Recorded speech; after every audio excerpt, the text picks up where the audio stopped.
Good morning students.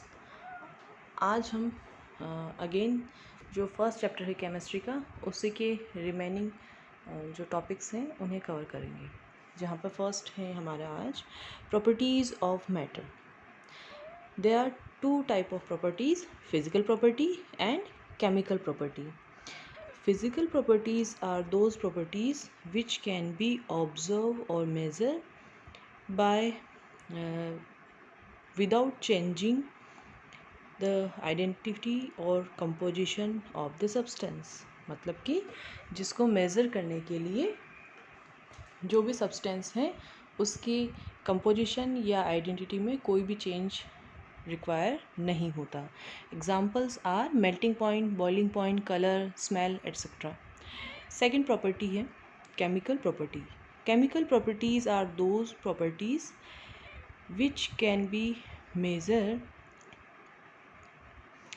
by if there is something chemical change happened। मतलब कि chemical property को हम तभी ऑब्जर्व या मेज़र कर सकते हैं जब कि सब्सटेंस में कोई केमिकल चेंज हुआ हो। एग्जाम्पल क्या है? एसिडिटी और बेसिसिटी। ठीक है। और केमिकल चेंज जैसे पता ही है आपको, केमिकल रिएक्शन का बेसिस होता है। नेक्स्ट है एसआई यूनिट। एसआई यूनिट जो है वो क्या होती है कि इंटरनेशनल लेवल पर एक सिस्टम है जो कि जो डिफरेंट फिज़िकल क्वांटिटीज़ हैं उनके लिए उन्होंने एक यूनिट जो है उसे डिनोट करती है। अब वो जो यूनिट है वो ऑल ओवर वर्ल्ड में उसी नाम से और उसी सिंबल से जानी जाती है। ओके, तो यहाँ पर जो फिज़िकल क्वांटिटीज़ है बेसिक, यहाँ आपकी बुक में एक टेबल गिवन है, तो वो है length, mass, time, electric current, thermodynamic temperature, amount of substance and luminous intensity.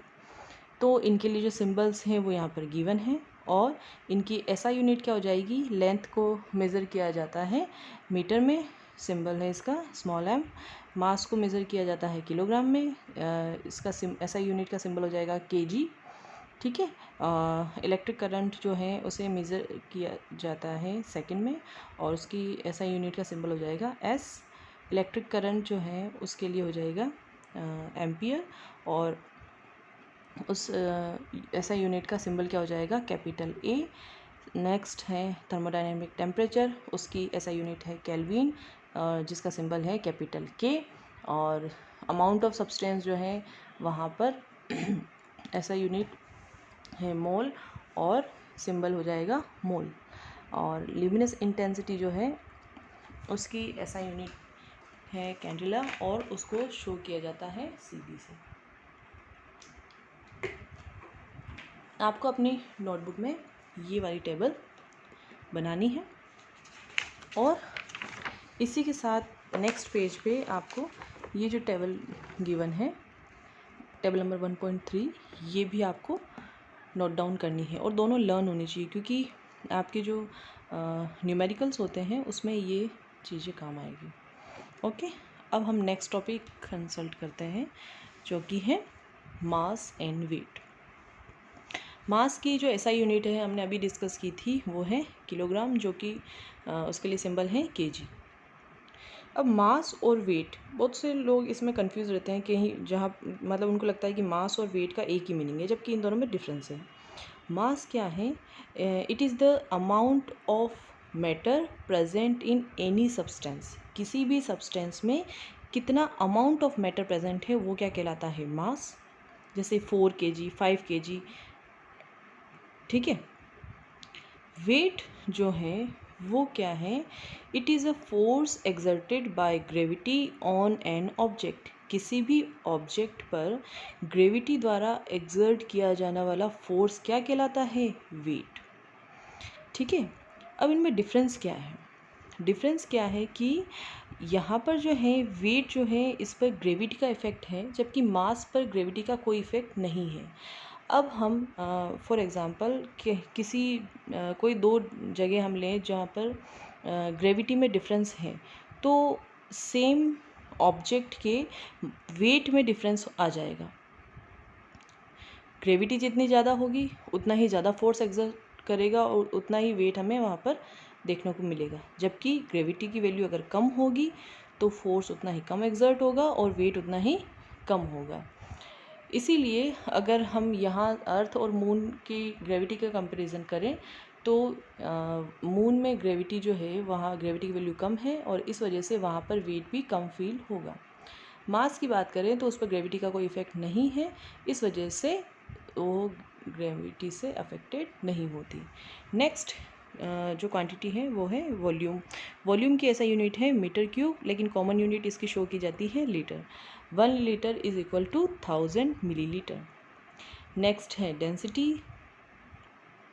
Density जो है उसको हम शो कर सकते हैं, इसका फॉर्मूला है मास अपॉन वॉल्यूम। तो ऐसा यूनिट क्या हो जाएगी, केजी पर मीटर क्यूब। ये फॉर्मूलाज आपको याद होने चाहिए ताकि न्यूमेरिकल में आपके लिए हेल्पफुल रहे। नेक्स्ट है टेम्परेचर। टेम्परेचर की ऐसा यूनिट है केल्विन, और इसके अदर जो यूनिट्स हैं वो हैं degree Celsius and degree Fahrenheit, जो आपने पहले भी सुने हैं। डिग्री सेल्सियस की जो स्केल है वो मेज़र करती है 0 डिग्री सेल्सियस से 100 डिग्री सेल्सियस। डिग्री फ़ारेनहाइट की जो है वो मेज़र करती है, स्केल स्टार्ट हो रही है उसकी 32 डिग्री फ़ारेनहाइट से 212 डिग्री फ़ारेनहाइट तक। और केल्विन की स्केल कहाँ से स्टार्ट हो रही है, 273.15 केल्विन से 373.15 केल्विन तक। ओके। वाटर जो है उसका फ्रीजिंग पॉइंट होता है 0 डिग्री सेल्सियस और बॉइलिंग पॉइंट होता है 100 डिग्री सेल्सियस। अब यहाँ पर क्या है, इंटर कन्वर्जन के लिए दो फॉर्मूलाज गिवन हैं। फर्स्ट है डिग्री फ़ारेनहाइट और डिग्री सेल्सियस में अगर इंटरचेंज करना हो तो फॉर्मूला क्या हो जाएगा, degree Fahrenheit is equal to 9/5 degree Celsius plus 32। इसी टाइप से केल्विन और डिग्री सेल्सियस में क्या रिलेशन है, जो कि आपने 9th में भी पढ़ा होगा। Kelvin is equal two degree Celsius plus 273.15। अब यहाँ पर क्या है, अगर 100 डिग्री सेल्सियस को कन्वर्ट करना है केल्विन में तो कैसे कर देंगे, केल्विन इज इक्वल टू हो जाएगा, वैल्यू हो जाएगी 100 प्लस 273.15, तो कितना केल्विन हो जाएगा, 373.15 केल्विन। इसी टाइप से अगर हमें